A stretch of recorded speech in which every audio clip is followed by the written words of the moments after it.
anatomi bone marrow itu produksi sel hematopoietik ya Bu, sebelumnya.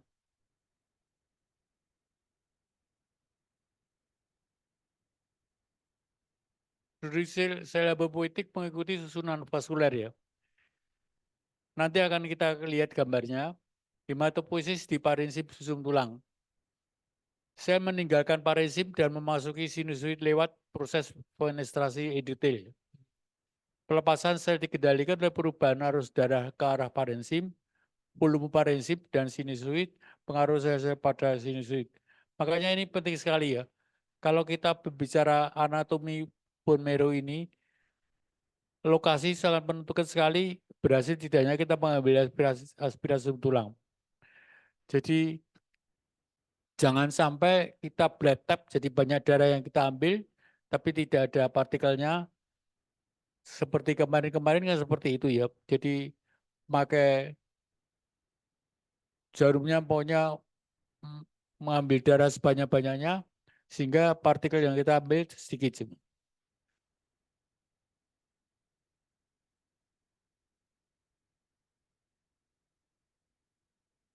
Lahir sampai 1 bulan itu peningkatan limfosit dan penurunan eritroid dan granulosit ya. Jadi pada saat lahir sampai 1 bulan itu terjadi suatu peningkatan limfosit dan penurunan eritroid dan granulosit. 1 bulan sampai 12 bulan itu bervariasi ya. Jadi tergantung bisa limfositnya bisa naik, granulositnya bisa turun atau sebaliknya sistem eritropoietiknya bisa meningkat ya. Volume aspirasi tergantung dari komposisi aspirasi. Jadi volume aspirasi meningkat, proporsi PMN meningkat ya. Kalau volume aspirasi meningkat, maka PI yang meningkat itu PMN. Karena apa? Yang paling banyak di sel-sel yang banyak dalam susu tulang adalah PMN. Slide. Pada PMP atau aspirasi tulang itu yang penting adalah seluler popologinya, kemudian flow cytometry ataupun TPK analisis, cytogenetic studi, dan yang tidak kalah penting adalah bisa kita ambil kultur dan parasit. Sayang sekali saya ambil jurnalnya kultur itu saya ketemukan, semalam saya cari-cari tidak ada. Ketrisut di mana saya kurang tahu. Terus parasit. Parasit sering malaria itu sering ketemu di bone marrow ya. Dulu pernah kita kirimkan ke Makassar kasus-kasus banyaknya partikel susu tulang, kita temukan banyak parasit di dalam partikel itu. Malaria ya. Jadi ini lapisan kulit ya. Jadi kode muruk.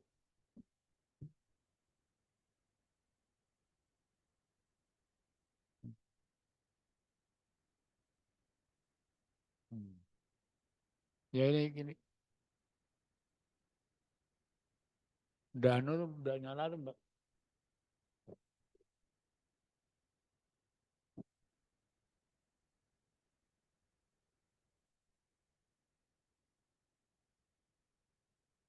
Ya, ini kulit ya, lapisan kulit ini ya. Ini kita ambil ini epidermisnya, terus ini rambutnya ya, ini glandnya,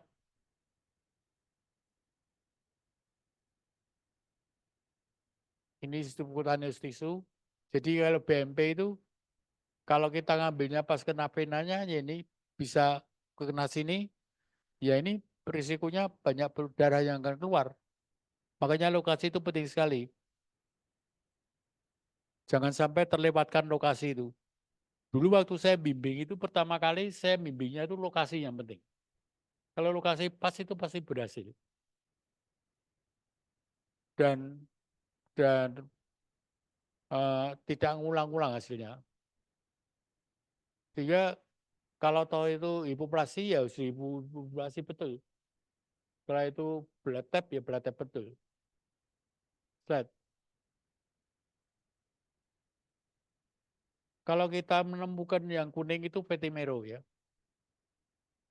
Yang merah itu hematopoietic marrow, histologis yellow marrow, basal dan connective tissue ya.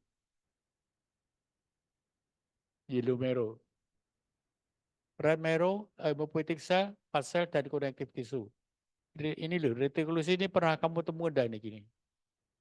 Yang sudah sering BMP, ini retikulusi, jangan ini bukan sel ini.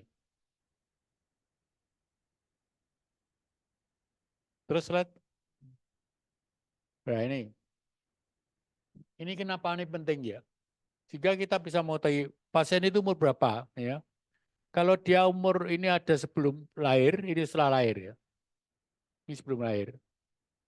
Sebelum lahir itu bisa bersar, senioritas bisa besar dari York Suckles ya, kemudian sampai bulan 2,5 kehamilan langsung diambil oleh spleen, atau sebelumnya akan liver sudah dimulai, bulan pertama sudah dimulai liver, kemudian menjelang kelahiran dia akan berhenti, diganti oleh dari bone marrow. Bone marrow bisa dari vertebra, sternum, rib, tulang rusuk, femur, dan tibia. Ya. Makanya pada anak bayi umur umur 1 tahun 2 tahun, ya itu biasanya pada tibia. Ya. Makin lama tibia itu akan makin menghilang. Jadi kalau sudah dewasa tibia itu tidak akan kita temukan, sehingga kita mengambil di vertebra maupun di sternum. Sternum itu merupakan suatu risikonya tinggi sekali karena di bawahnya itu jantung. Ya. Jadi kalau sampai sebenarnya paling paling enak itu sternum. Jadi kalau zaman saya dulu kalau itu suatu hipopasi, kemudian kita konfirmasi dengan pengambilan sternum itu akan ditemukan. Jadi bukan hipopasi. Makanya ini suatu tindakan lain sternum ini, tapi ini risikonya tinggi. Kalau tidak pengalaman jangan sampai ini nanti bisa menusuk ke jantung. Lihat ini ya sama saja. Ini York Suckles, ini spleen ya, ini liver. Terus lihat, kalau kita melakukan satu pemeriksaan sum tulang, itu kita harus tahu manajemen penyakit, terutama hematologi. Jadi kita harus bisa menghindari ketidaknyamanan. Risiko yang signifikan harus tidak ada, mudah dilakukan dan relatif cepat. Jadi kalau mereka sudah ahli itu gampang melakukan, mudah sekali dan cepat sekali. Slide. Kapan kita melakukan pemeriksaan sum-sum tulang? Kalau dia pasien itu anemi atau metabolisme atau adanya gangguan metabolisme besi. Sehingga pemeriksaan besi itu pada aspirasi sum tulang itu bisa dilakukan.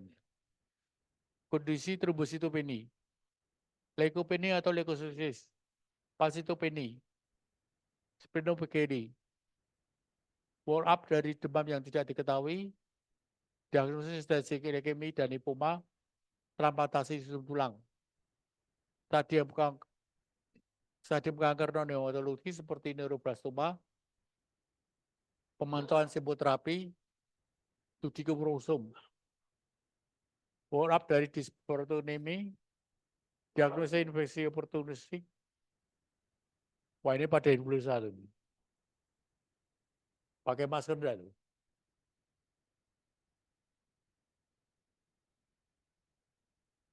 Diagnosis oportunistik ya. Infeksi tidak biasa, misalnya malaria, tuberkulosis, infeksi jamur. Jadi ini saya punya pasien ya, tumor tuberkulosis sumsum tulang. Saya curiga tuberkulosis karena pemeriksaannya itu negatif, tapi nyerinya itu hanya dari situ. Paru-parunya negatif, paru-parunya tidak menunjukkan, tapi dalam vertebranya itu terlihat adanya suatu luka-luka cedera-cedera itu. Jika kita ada tuberkulosis tulang, terus kita konsultasikan ke dokter ortopedi, memang benar tuberkulosis tulang. Dan ini tidak bisa kita pusi, saya tidak berani. Nanti kena sarafnya, ya sudah pokoknya terobati aja sembuh. Slide.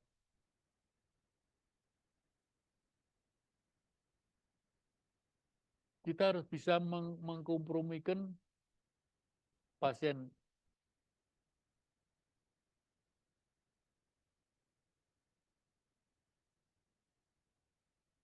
Biasa kerjasama dalam ini penting sekali. Jangan sampai kalau nanti perios itu sakit, kalau jarumnya itu sampai nembus periosnya, perios kan di anestesi tidak bisa kan? Bisa tidak perios di anestesi? Kamu anestesinya pakai apa? Didukainnya sini ya. Itu bisa nembus perios tidak? Periosnya tetap sakit ya. Makanya itu harus hati-hati. Makanya koperasi ini penting sekali ya. Dan informasi perusahaan sudah dilakukan ya. Terus ada perdana ini penting sekali ya sebelum kita lakukan.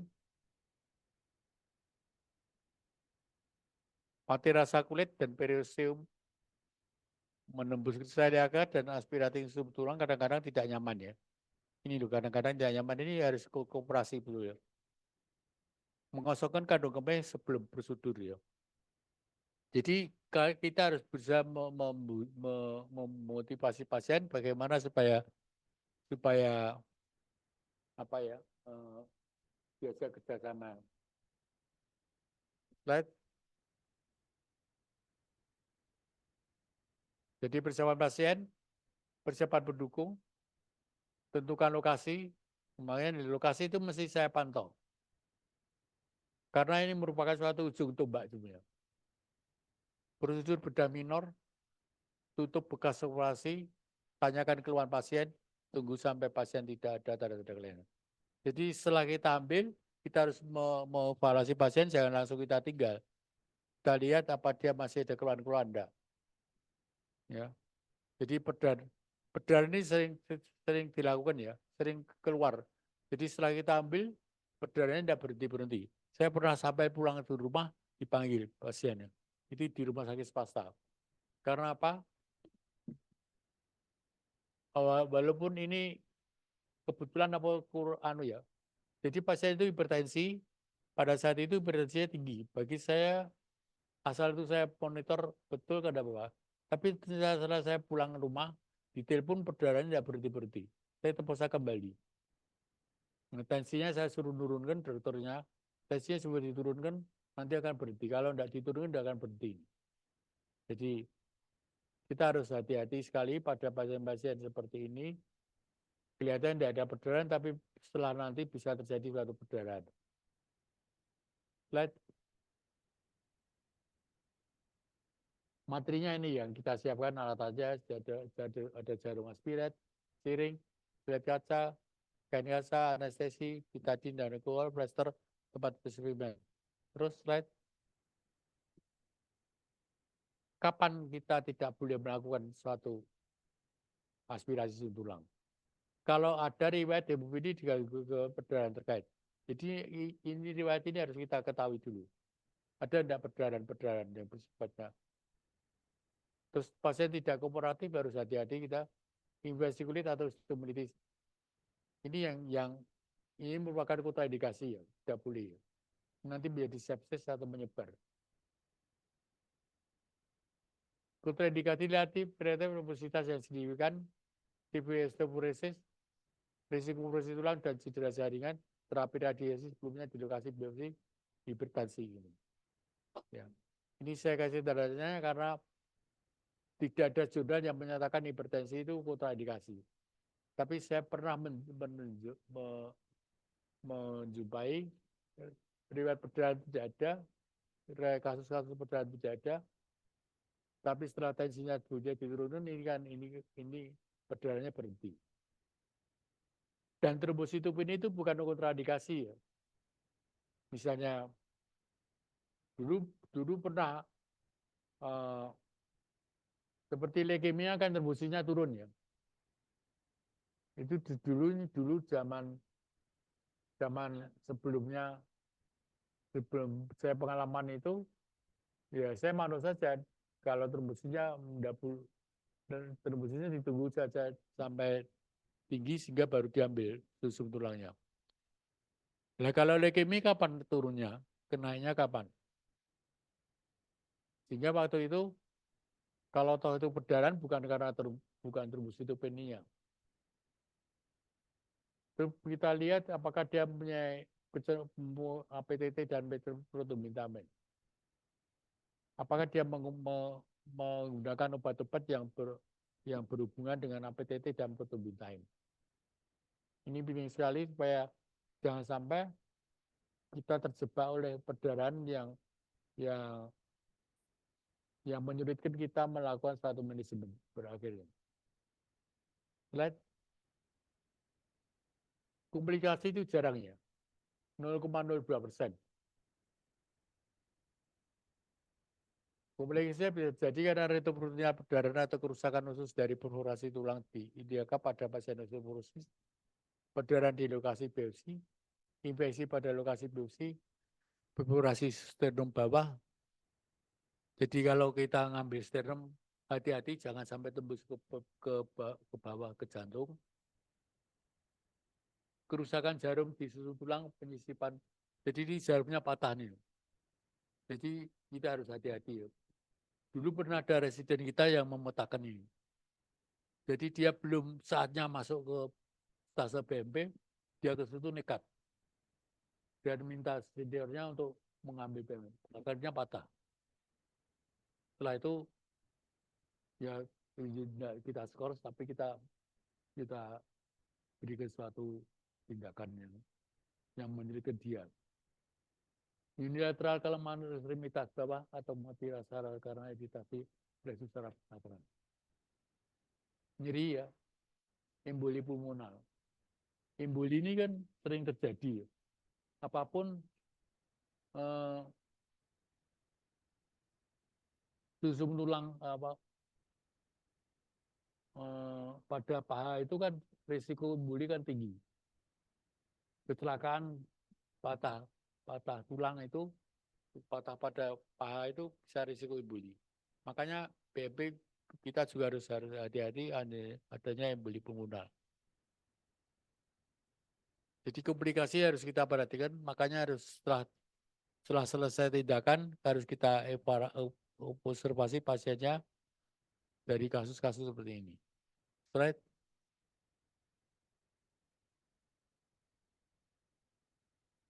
Common error-nya kegagalan anestesi peristeum. Jadi sebenarnya periode juga tidak bisa dianestesi tetap terasa ya. Cuma suasana sekitarnya itu. Dan kita jangan sampai kita pakai apa? Anestesinya lokal itu. Itu kan ya. Kalau itu terlalu banyak nanti jadi seperti tidak terasa juga. Dan bisa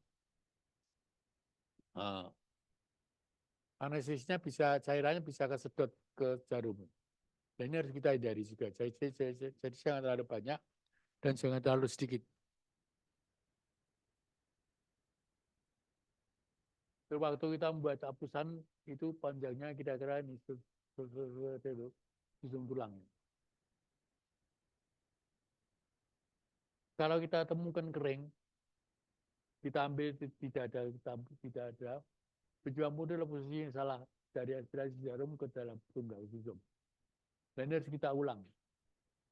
Jadi, tapi ini kita bisa terasa itu menusuk rungganya atau sebelahnya atau pada jaringannya. Kalau jaringan kan tidak kering, masih ada sedikit. Tapi kalau sampai di rongga susum tulangnya, maka itu harus kita ulang. Kering biasanya pada 4% sampai 7% dari kasus. Jadi jarang sekali sebetulnya. Di samping itu pada myelofibrosis, anemia plastik, myeloma, limfoma, dan leukemia. Saya tidak tahu ya.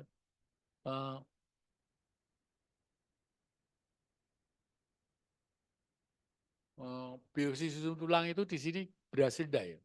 Berhasil dalam arti hasilnya sesuai dengan BMP-nya ada ya? Ada yang mempelajari itu.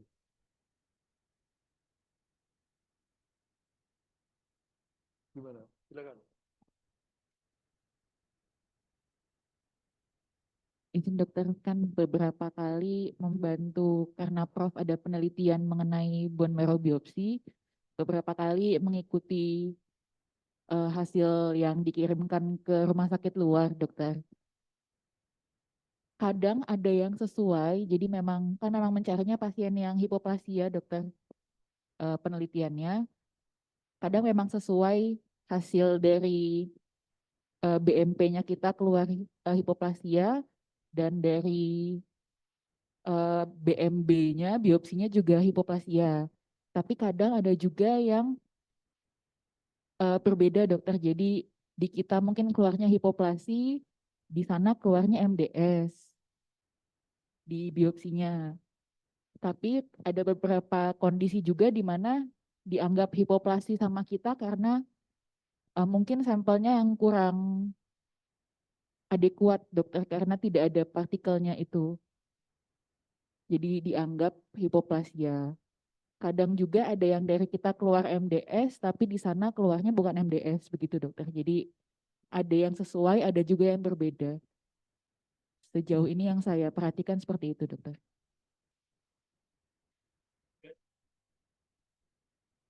Izin yang dikeluarkan hanya yang bone marrow puncture, dokter, aspirasi saja. Sedangkan yang biopsi hanya untuk data penelitian, dokter. Jadi tidak keluar ke klinisi.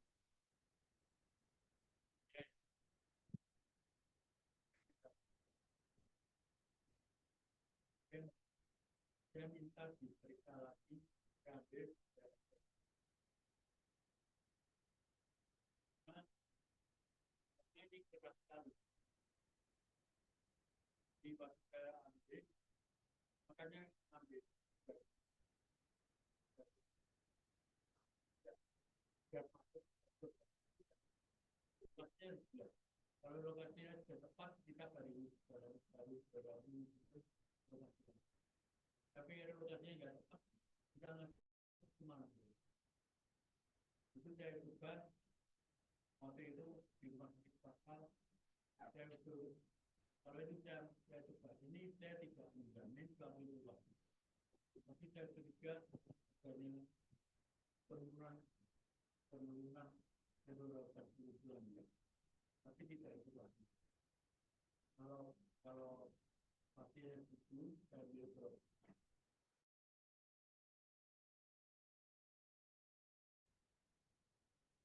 jadi makanya dari saya periksa lain kalau kita memang yang maupun kalau kita ambil sampai menentukan dari ambil artinya begitu. Jadi setelah itu pasien tidak perlu berobat berarti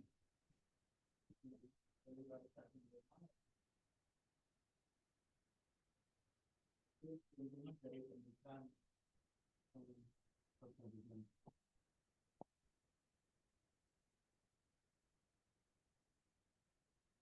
sampai kalau minum bulit itu kelihatan minum bulit itu terakhir jadi dari pengambilan aspirasinya itu sudah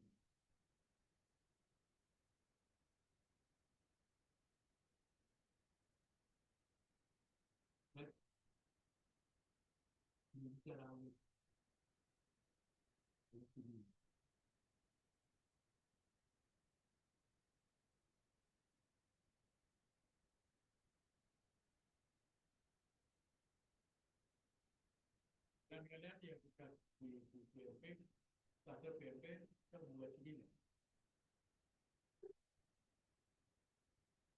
enggak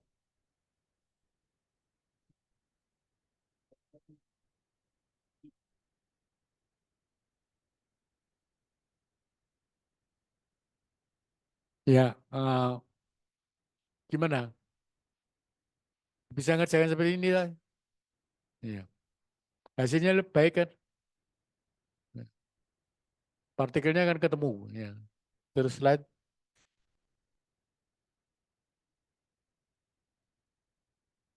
kadang-kadang kita menemukan dry type jadi kering ya makanya ngambil ngambil aspirat itu jangan sampai sampai speknya sampai sampai ke semuanya itu Kalau semuanya yang kamu ambil itu satu cc, 2 cc dari spirit itu sudah cukup. Terus kemudian kamu buat hapusan nanti.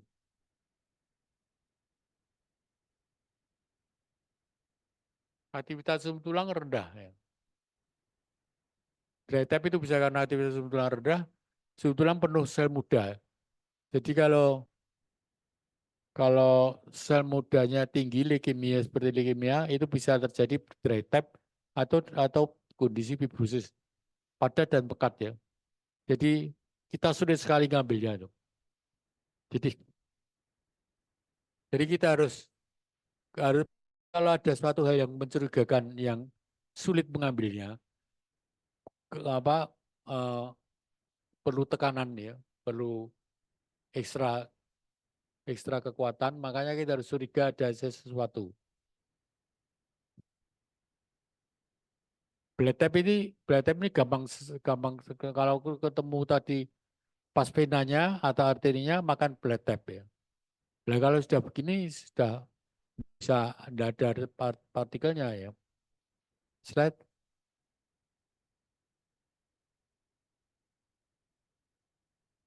Jadi cara pengambilan aspirasi tulang itu bisa dengan jarum aspirasi atau biopsi dengan jarum khusus atau dengan buka terbuka ya, trepin. Jadi kecuali eh, terpaksa kita buka susun tulangnya, kita lakukan bedah trepin nih.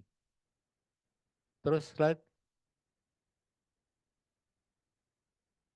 Biasanya ke arah ke suatu leukemia ya, suatu BMP itu kita sebelumnya kita harus tahu informasinya secara klinis, terus kita lakukan penilaian terhadap MIC, morfologinya, imunotapingnya, sitogenetiknya, ke karyotapingnya. Jadi sebenarnya imunotaping itu maknanya biayanya mahal, tapi sebenarnya kalau kita mampu seperti ini cukup. Lebih penting, lebih baik ini molekul genetik tesnya ini. Itu lebih punya nilai klinis dibandingkan dengan imunotapingnya. Slide. Nah, ini kalau kita tampung di dalam ini eh, apa petri itu. Kita tampung di sini, kemudian kita kita ambil ke sini. Partikel-partikel kita ambil di sini. Ini partikel-partikel kita ambil. Terus slide. Ya, ini BMP, ini yang Gimsa, ini Simpride. Jejaknya itu harus terlihat. Jejak-jejaknya seperti ini. Kalau susunan, kalau aspirasi darah tepi tidak akan terlihat jejak. Tapi kalau susun tulang terlihat jejak, harus terlihat jejak.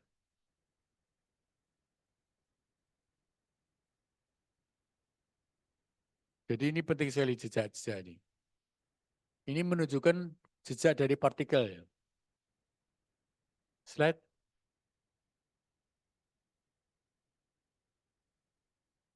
Slide. Nah, ini osteoblast ya.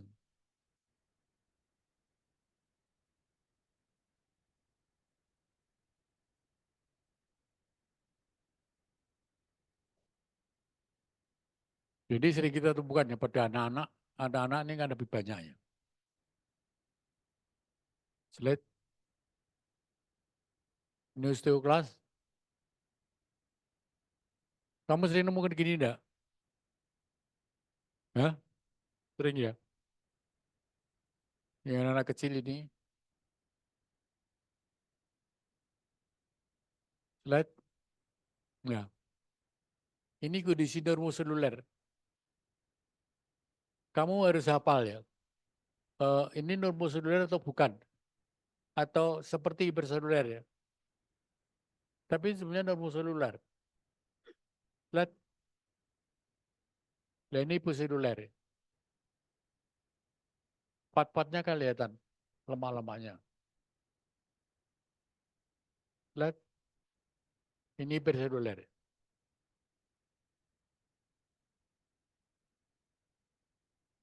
rame selnya ya. Slide.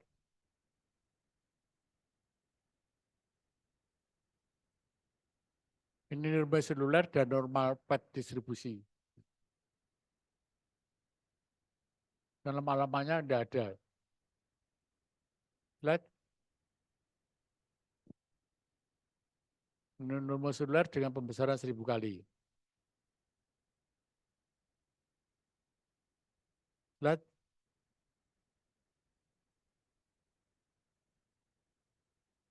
Oh, kalau pernah saya bimbing BB GDT, kadang-kadang saya menemukan tidak terlihat tumor infiltrating. Nah ini seperti ini. Ini di dalam susu tulang mungkin tidak terjadi. Aspirasi susu tulang mungkin tidak terjadi. Nah, nah. Darah perifer. Coba ini perhatikan selnya, ini bentuk sel apa ini? Sel darah bukan?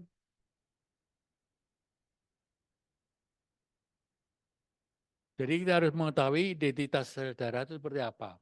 Kalau di luar itu berarti ada cerita bahwa dugaan suatu tumor apa, berarti kita harus mencari suatu infiltrating sel darah. Sel seperti ini ada. Makanya kan mereka yang pernah saya bimbing itu di GDT, saya mesti ngomong, sel infiltrating ada. Kalau tidak ada, kalau itu tidak ada berarti tidak ada suatu metastase. Tapi kalau ada kemungkinan ada suatu metastase. Nah, sering kan prostat. Ya. Pernah nemukan ini sel-sel ini? Ya? Pernah nemukan enggak? Apa belum? Belum ngeh. Ya, slide. Ini sebut sel ya.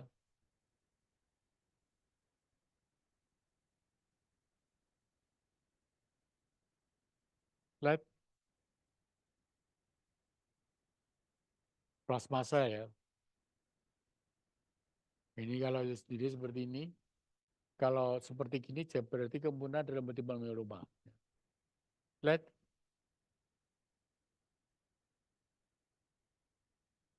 Ini namanya dimorfik ya. Seperti tadi GDT saya mau coba adanya dimorfik sel ya. Jadi ada yang bentuknya gini, ada yang bentuk gini. Kecurigaannya apa kalau seperti ini? Apa?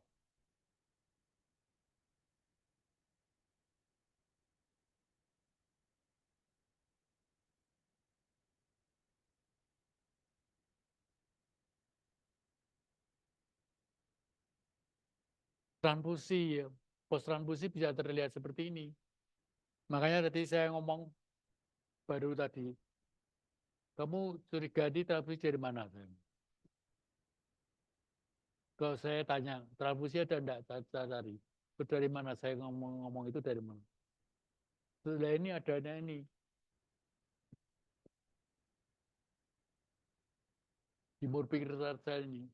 Ini kecuali ini pada apa lagi? Apa lagi? Kasus apa?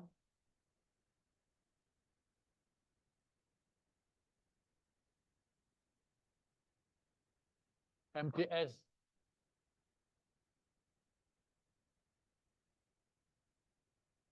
Misalnya TRI ini pada bifasik ya, apa binucleated. Binucleated terus kemudian ada apa jembatan penghubung. Binucleated sehingga kemungkinan ke suatu MDS tinggi ya. Terus slide.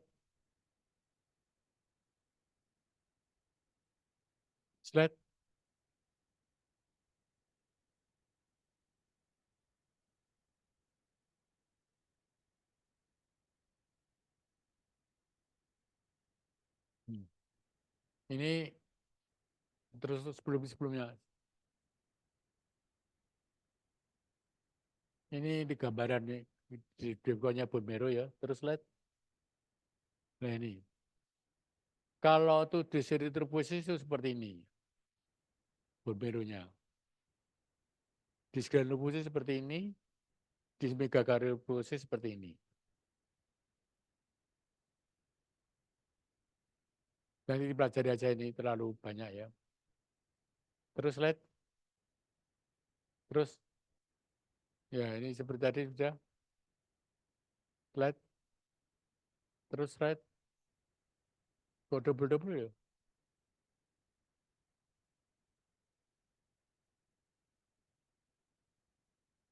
Terus lihat.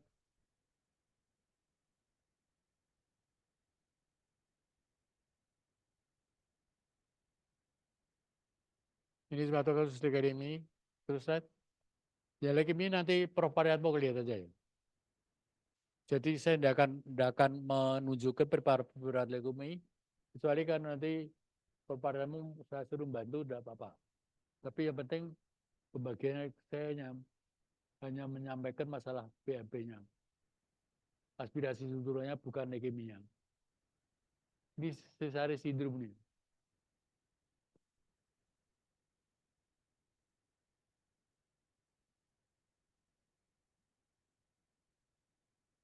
Seperti jamur itu. Seperti jamur, jika kita temukan seperti ini. Terus lihat, ini seperti tadi, kok anu ya, double-double ya. Terus lihat,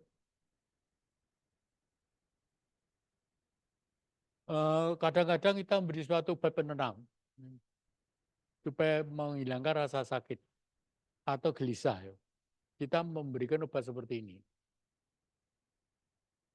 Tapi selama pengalaman saya tidak pernah kita kasih ini.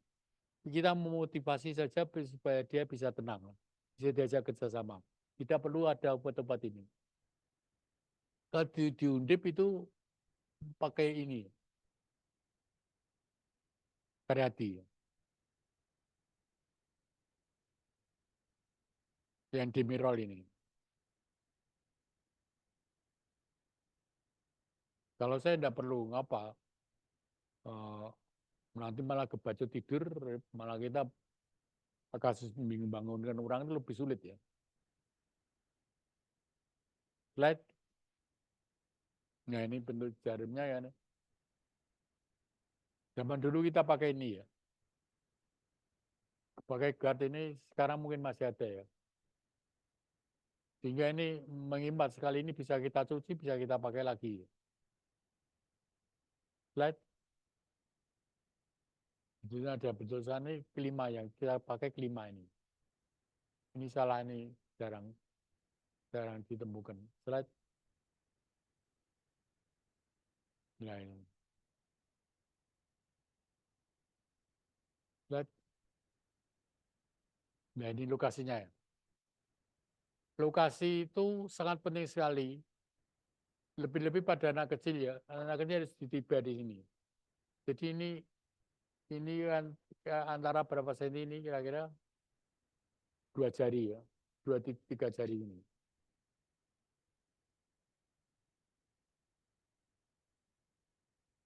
Sampai umur berapa tuh? Kamu hafalkan itu ya. Umur sekian sampai bulan, maka harus lokasinya di tibia sini.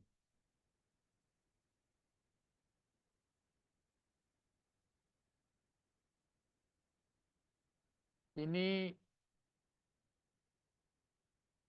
kita harus hati-hati. Masuknya itu pernah ngambil ini. Ada yang pernah ngambil ini? Pernah. Terus kamu merasakan bedanya dengan yang di SIP apa?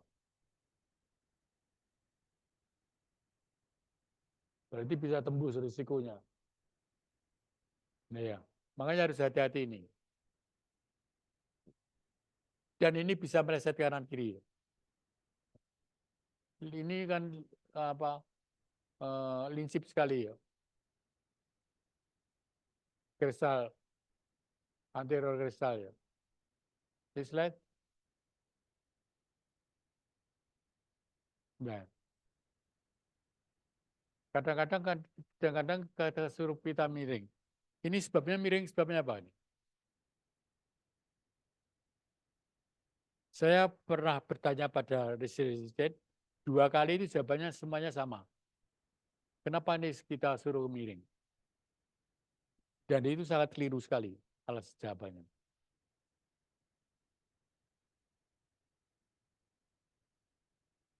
Ya, ini tuh kalau kita mengalami pasien yang perutnya membesar, hepatosplenomegaly misalnya, itu kita iringkan gini.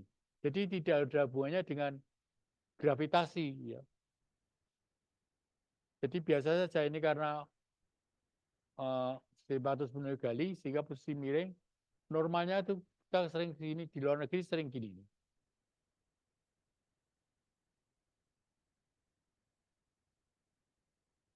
Tapi kalau seperti gini tuh kering-kering kita tidak ada tekanannya tidak maksimal. Berarti kita harus apa? Mengatur tekanan. Jadi ini bukan masalah gravitasi, tapi masalah karena ada pembesaran pada hepatosplenomegaly sehingga pasien posisi miring dan jelingkrung ini ya. Supaya ini menonjol. Ini pernah saya sampaikan kepada anak-anak kemarin pas saya menjumpai hepatosplenomegaly, saya suruh miring ini, akhirnya gampang sekali dia sekali masuk kena. Lihat, di dalam susun tulang itu yang penting adalah pewarnaannya. Ya. Pewarnaannya itu ada yang menggunakan Pride, ada yang menggunakan Pride Gimsa, ada yang menggunakan MDG. Ya. Tapi Gimsa tidak dianjurkan. Ya. Yang dianjurkan adalah Pride Gimsa ini.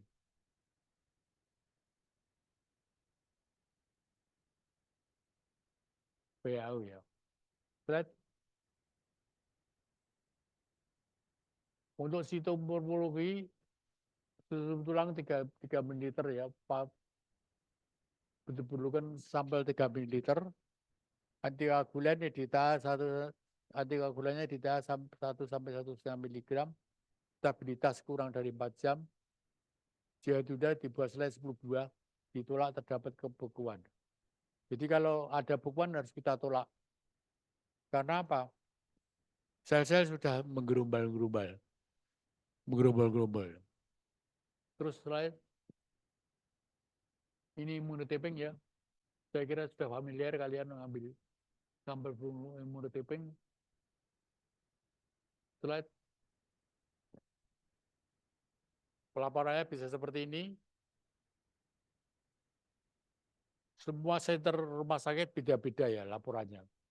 Di luar negeri juga berbeda. Di tempat kita juga berbeda. Tapi yang penting kita sudah familiar dengan dokter penerima saja. Yang penting kebiasaan saja. Slide. Slide. Slide.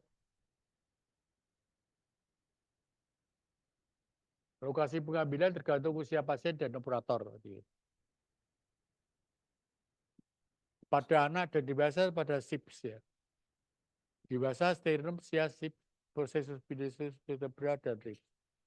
Jadi pada kalau anak kecil jangan sampai kita ngambil sternum. Anak kurang 1 tahun anteromedial ostibia ini. Tadi yang saya katakan ostibia tadi ya. Terus lihat. Ya.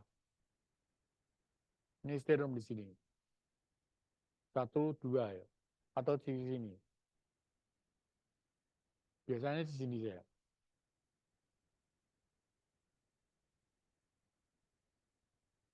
Pernah nyoba sternum? Belum. Ya.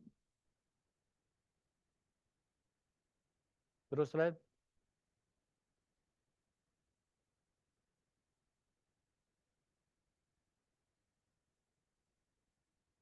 Terus lihat. Terus. Ya. Harus bisa tulang ini. Terus.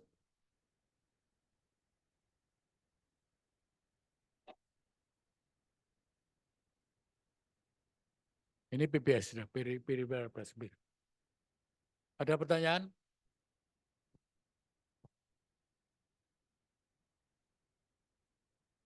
Yang penting bahwa dokter yang mengambil tulang itu harus tidak benar terakhir jadi jangan sampai kita melakukan itu tidak tahu dasarnya yang ini. Kita harus membuat pasien itu jaga kesehatan. Setelah kita lakukan tindakan dan kita evaluasi dulu pasiennya dapat tahu itu ada loh sampai satu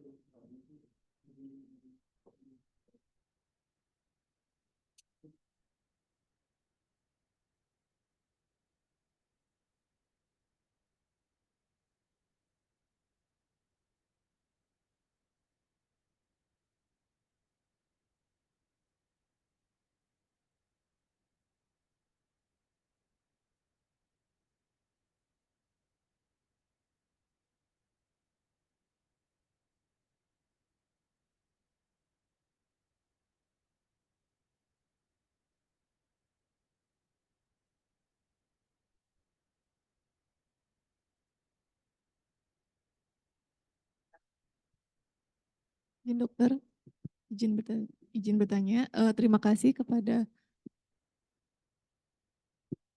Dr. Tahono, spesialis patologi klinik konsultan.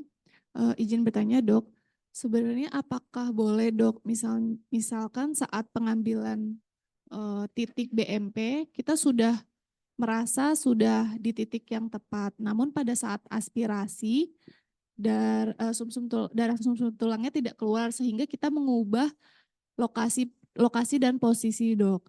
Apakah itu berpengaruh dok? Karena misalnya sudah dicoba 2-3 kali, saat diaspirasi darah pun tetap tidak keluar dokter. Mohon arahannya dokter.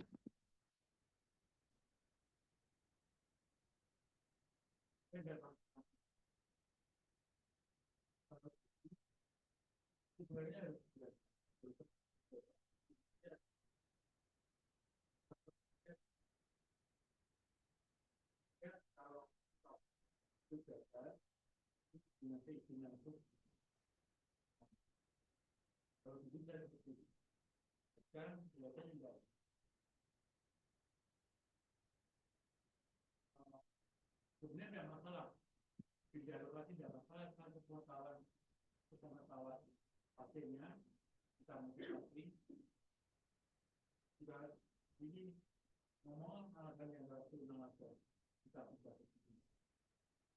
karena biasanya kamu mesti sakitan dia atau takut mengambil biasanya gini loh. Izin, iya dokter. Iya biasanya ketakutan karena sakit terus kamu cepat-cepat dilepas. Itu karena apa? Periosnya kamu terlalu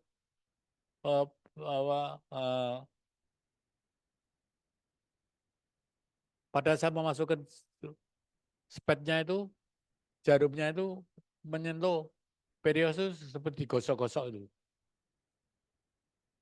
Jadi tidak bisa, mestinya harus sekali masuk, jangan sampai digerak-gerakkan jarumnya. Ya, kalau toh itu pindah tempat tidak masalah, asal ada perjanjian dari sepengetahuan dari yang bersangkutan pasiennya. Baik dokter, terima kasih dokter. Ya.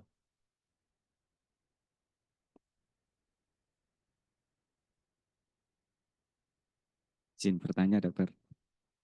Terima kasih kesempatannya dokter Tano, spesialis patologi klinik konsultan.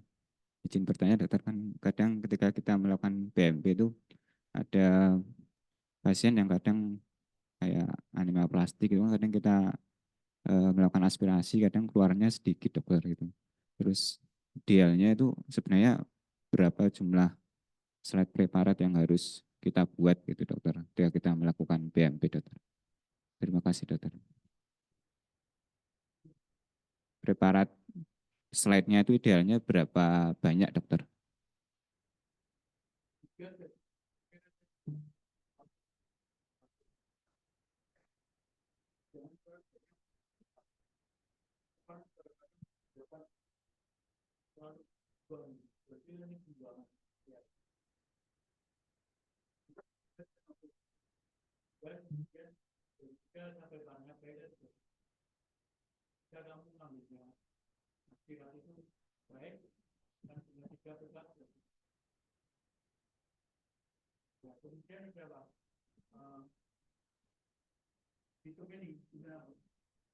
Ya, misalkan seringnya kan kadang anemia plastik itu kan agak sulit dokter kita dapat partikelnya gitu kan, kadang kita harus berkali-kali gitu.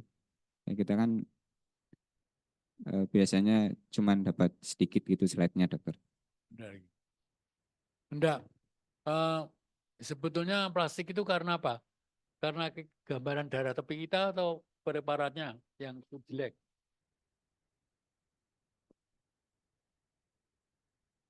Kalau memang preparatnya sudah baik, terjadi aplastik, itu kita percaya. Dan apakah ada hubungannya dengan BMP? Belum tentu. Makanya tadi saya ambil contoh, kok ini kok saya ambil kok enggak partikel enggak keluar, saya curiga ini kemungkinan lubang-lubangnya pakulonya susu tulang itu besar-besar. Sehingga saya minta izin ke pasiennya, ke dokter pengirimnya, kalau saya ambil ke sternum gimana? Itu beberapa pasien saya coba begitu berhasil. Jadi kelihatannya plastik, tapi ternyata setelah kita ambil normal aja. Jadi itu Mas ya. Jadi eh, plastiknya itu memang sesuai dengan darah tepi, sesuai darah peripheral enggak. Kalau itu sudah sesuai, baru kita melakukan suatu tindakan yang lain. Itu ya. Baik dokter. Terima kasih dokter.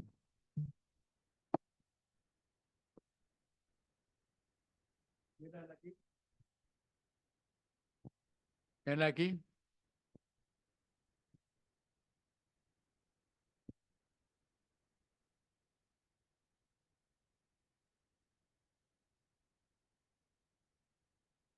Loh ini loh, kalau kita mengambil darah sini, kan eritroid.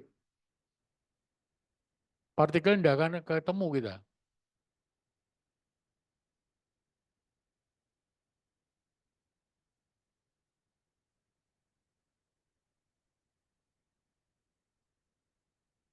Termasuk ke sini. Kalau di sini ya cuma darah saja.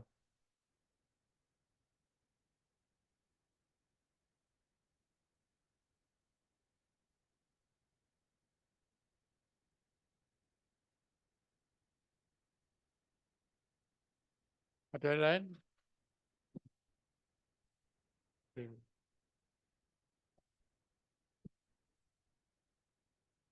Terima kasih Dokter Tahono, spesialis patologi klinik konsultan atas kesempatannya. Izin dokter mau menanyakan untuk lokasi penusukan, sebenarnya dokter izin yang direkomendasikan kan setiap usia ada rekomendasi tempat masing-masing ya dokter. Jadi misalnya pada anak bisa di tibia dokter atau dewasa bisa di sias. Izin dok untuk panduan lokasinya mungkin kalau dari apa namanya kalau dari pasnya misal apa namanya yang pas di tepat di lokasi yang menonjolnya itu atau mungkin ada saran dokter atau rekomendasi diarahkan kemana atau posisi penusukannya ke arah mana seperti itu dokter. Terima kasih.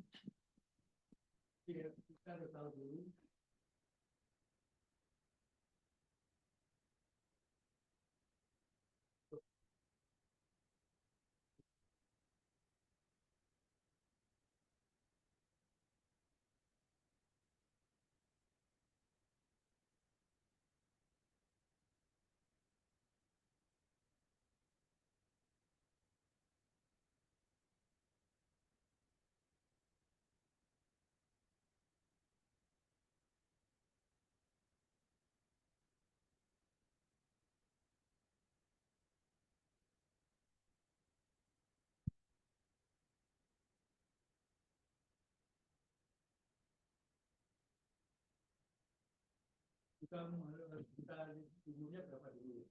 Itu saya lihat di sini. Ini yang permasalahan ini. Saya tidak mengambil itu. Apakah dia senior atau internal atau tidak? Yang kita tahu, kita lain dari Jerman atau itu.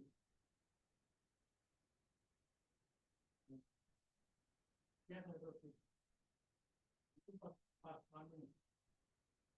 Sebenarnya lebih nanti.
Tapi terakhir.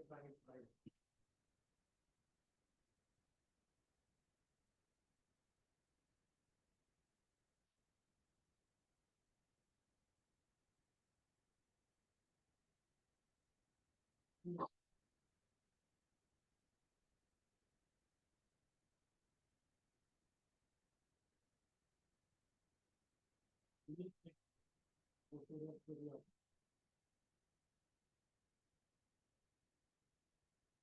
usul pas usulnya, pas bertanya. Punya data usul pas bertanya.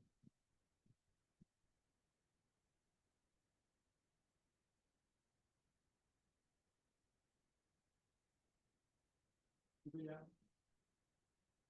Masih ada yang bergerak.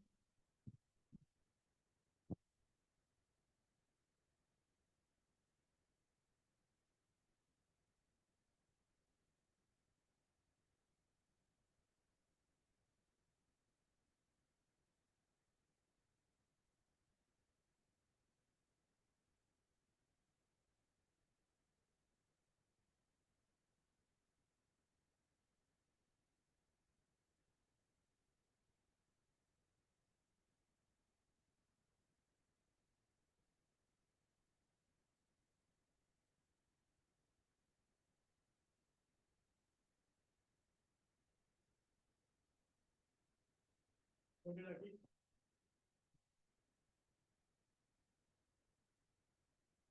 Masih bertanya.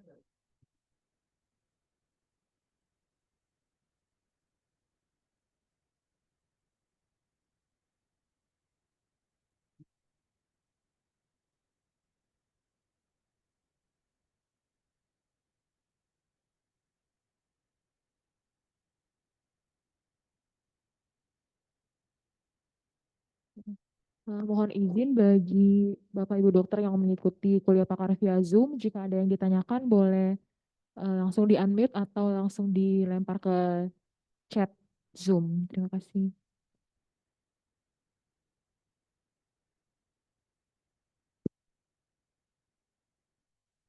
Terima kasih dokter untuk pemaparannya. Mohon izin dokter, tadi di slide ada gambar tentang tumor cell infiltrating.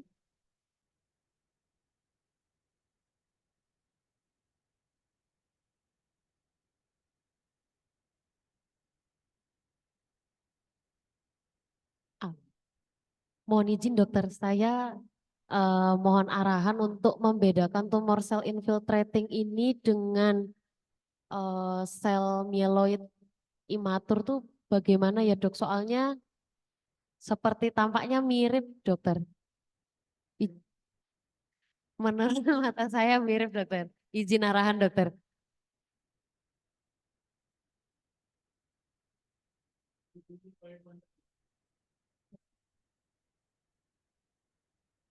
Izin dok, ini kan tampak seperti nukleus ya dok. Tampak seperti, jadi saya melihatnya ini seperti sel blast dokter. Sel muda, sel imatur. Nah, yang saya bingungkan adalah bagaimana caranya saya membedakan tumor sel infiltrating ini dengan sel-sel muda lainnya dokter. Karena penampakannya menurut mata saya ini mirip dokter. Mohon izin diarahkan dokter. Tapi gini ya, Anda menentukan sel itu nukleus saja udah bener. Itu bukan nukleus udah seperti itu gambarannya. Nukleus itu bentuk bulut-bulut. Jadi saya carikan.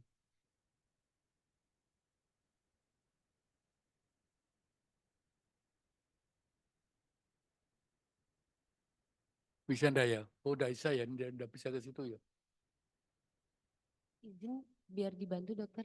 Di slide yang mana dokter?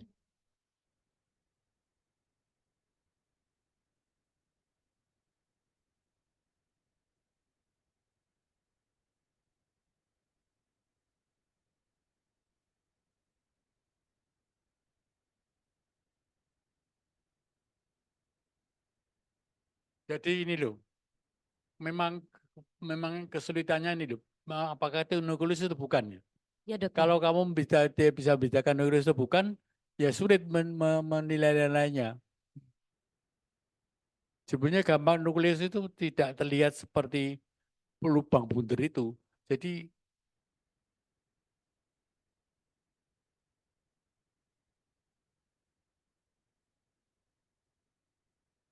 nah ini bukan nukleus loh ini.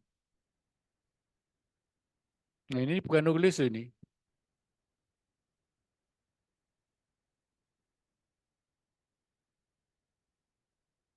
Nah ini nukleus ini.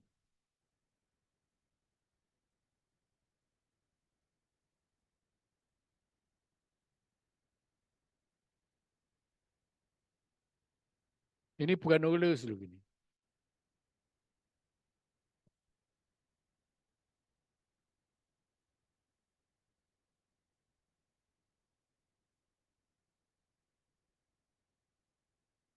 Jadi kita makanya kita harus tahu dulu sel-sel darah itu mulai dari muda sampai tua itu seperti apa. Kalau itu tidak menyerupai infiltrating sel tadi, ya berarti itu infiltrating sel bukan bukan sel darah itu. Baik dokter. Jadi kita balik. Ini sel darah atau bukan? Kalau bukan ya berarti itu infiltrating sel.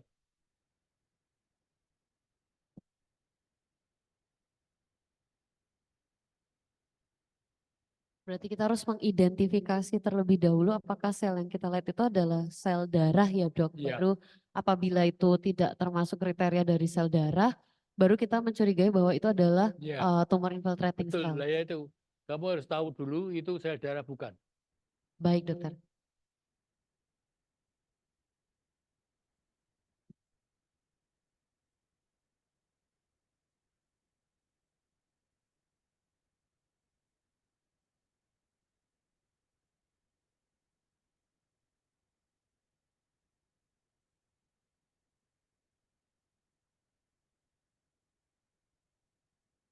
Dokter Tahono izin dok. Mungkin mata saya memang masih harus banyak belajar, dokter. Kalau dari sel yang ini, dokter, ini kan yang tadi bukan nukleus kan, dokter? Bukan nukleoli. Iya, iya bukan nukleoli. Iya, Iya. maksud saya bukan nukleoli. Nukleolinya berarti apa yang kecil-kecil ini, dokter? Bukan ya. Nukleonya sebesar gini, tapi ini bukan. Kan ini batasnya kan tidak jelas loh. Iya, dok. Nukleoli itu batasnya jelas tuh. Bunder itu ya. Oh, baik, dok. Kalau di sini, apakah yang ini, dokter? Bukan Bukan juga. tidak ada nukleoli. Oh, Ini bukit leukemia itu kan ini loh. Ada pakilo iya, vakuolisasi itu ya, dok.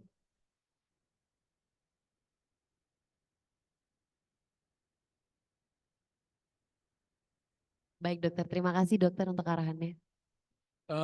Saya kan mau fotokopikan ya, nyitak flyer itu apa dasar dasar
nanti saya carikan di rumah ya, saya cari tidak ketemu.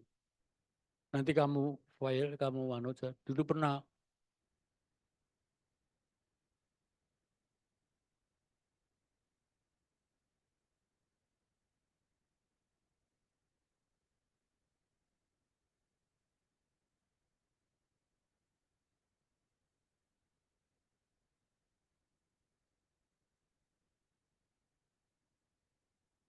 ada pertanyaan lagi?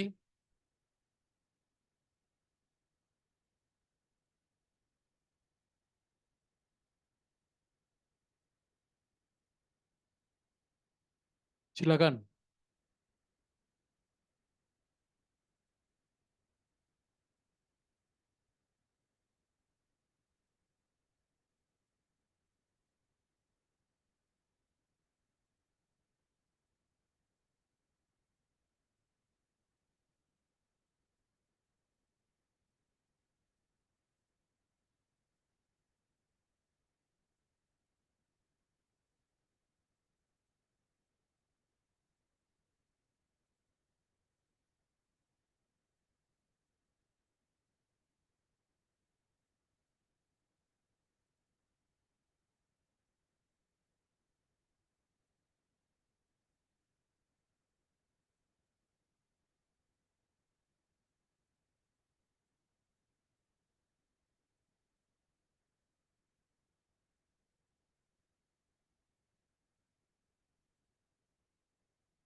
Oleh pengalaman pun BNP apa itu? Mungkin saya bilang apa?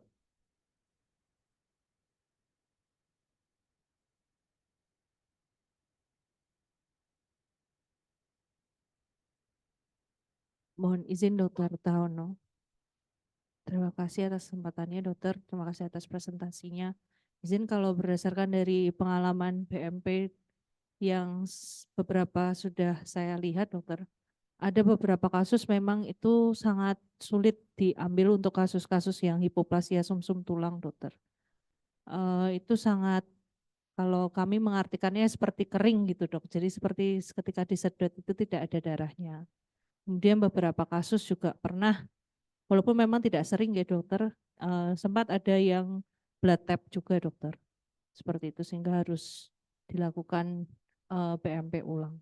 Mungkin untuk saran pada kasus-kasus seperti itu sebaiknya bagaimana gitu dokter? Apakah mungkin ada kasus hipoplasia sumsum tulang, apakah harus seperti apa posisinya dan bagaimana cara kita mengatasinya dokter? Karena jujur kalau untuk hipoplasia sumsum tulang itu seringkali akhirnya diambil di beberapa titik yang berbeda dokter. Demikian dokter, terima kasih. Maksudnya setelah diambil di beberapa tempat, memang mungkin baru tempat ketiga atau tempat keempat dari posisi yang pertama itu baru bisa kita aspirasi darahnya dokter. Nggih, ngoten dokter. Berarti memang harus yakin dari lokasinya dulu nggih dokter. Oke, baik dokter.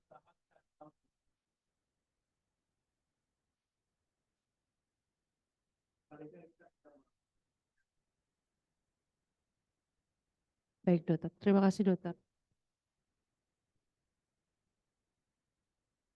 Izin bertanya dokter, kan kalau pada pasien-pasien yang keganasan, curiga keganasan dengan hiperleukositosis, kan karena di kita belum bisa BMP sito dokter, jadi kan karena mungkin takut ada stasis, dari klinisi biasanya melakukan rehidrasi terlebih dahulu dokter sebelum kita BMP. Nah setelah di BMP, yang kalau di logika kan seharusnya misal di perifer itu hiperleukositosis, harusnya di bone marrow pun harusnya hiperseluler dokter. Tapi setelah dicoba di BMP, saya pernah dapat yang hasil BMP-nya itu hanya seperti serum itu dokter, jadi seperti minyak yang sama sekali tidak ada selnya dokter, jadi seperti rusak. Sudah dikonsulkan ke senior dan sampai stafnya juga melakukan BMP dokter, tapi tetap sama hasilnya. Pasiennya memang habis di rehidrasi intraoseus dokter karena tidak bisa mencari vena perifer. Yang ingin saya tanyakan dokter, apakah memang rehidrasi sebelum dilakukan BMP itu sangat mempengaruhi selularitas dari sumsum tulangnya nih dokter? Mohon arahan dokter.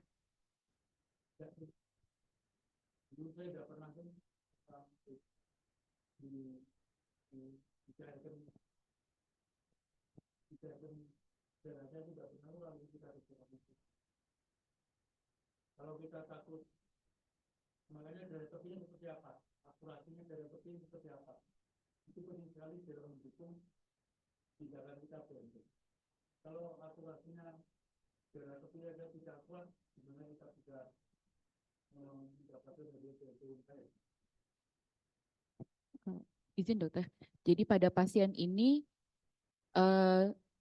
leukositnya sekitar, saya lupa, lebih dari 100.000 dokter di perifer. Kemudian saat di GDT memang kecurigaan ke arah akut ALL dokter. Tapi kemudian setelah jadi pasiennya misal datang hari ini di GDT, lalu di BMP besoknya dokter. Karena tidak bisa BMP di sore hari atau malam hari karena pasien datangnya malam. Kemudian karena leukositnya yang 100.000 itu, maka ini pasien anak dokter. Dari klinisi itu melakukan rehidrasi terlebih dahulu karena takut ada kegawatan karena hiperleukositosis tersebut. Nah setelah besok paginya di BMP, itu hasilnya seperti blood tap walaupun sudah dicoba di beberapa tempat dan oleh beberapa operator yang berbeda juga, dokter. Tapi sebenarnya berarti rehidrasi itu harusnya tidak mempengaruhi selularitas gitu, dokter. Baik. Iya, dok. Kecuali kalau tadi pas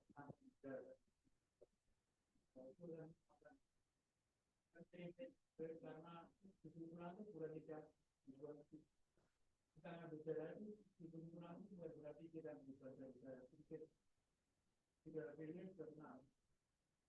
Makanya kalau itu kita tidak kenal itu berbeda itu maka itu punya Ikut terdilusi gitu, dokter. Berarti seperti terdilusi itu, dokter, jadi.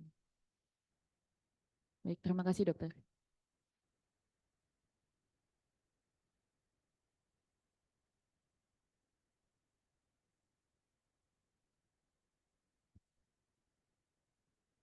Mohon izin untuk peserta yang mengikuti di Zoom, apakah ada yang mau ditanyakan, dokter?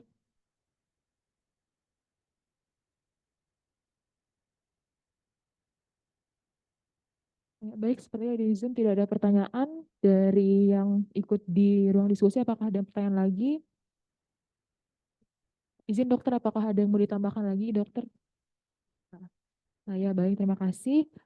Karena waktu juga sudah menunjukkan pukul 10:30, maka sesi diskusi kita pada hari ini sudah selesai.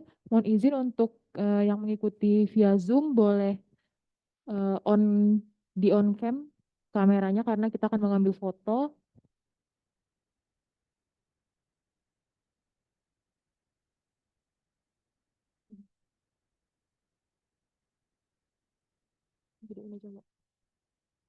Sekali lagi yang mengikuti via Zoom boleh izin kameranya dinyalakan karena kita akan mengambil foto.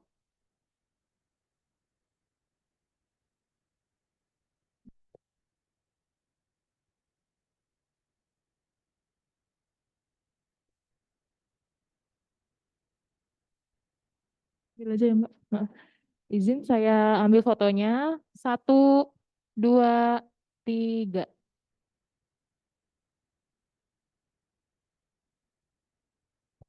Ya, baik. Sudah sesi foto di Zoom sudah selesai.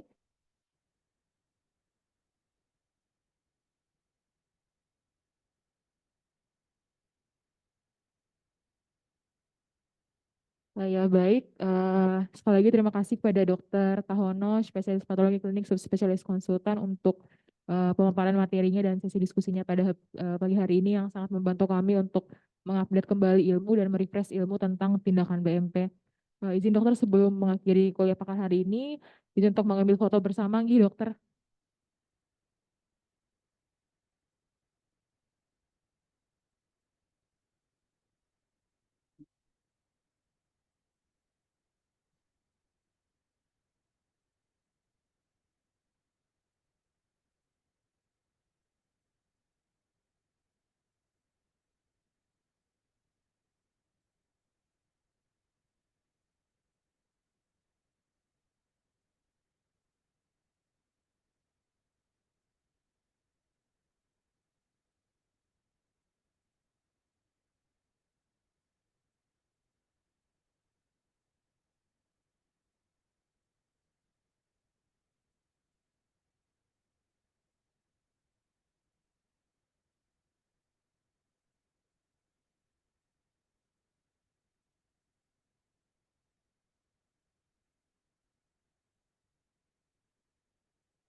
Kalau tentang perlu ditanyakan lagi, biar bisa Bapak.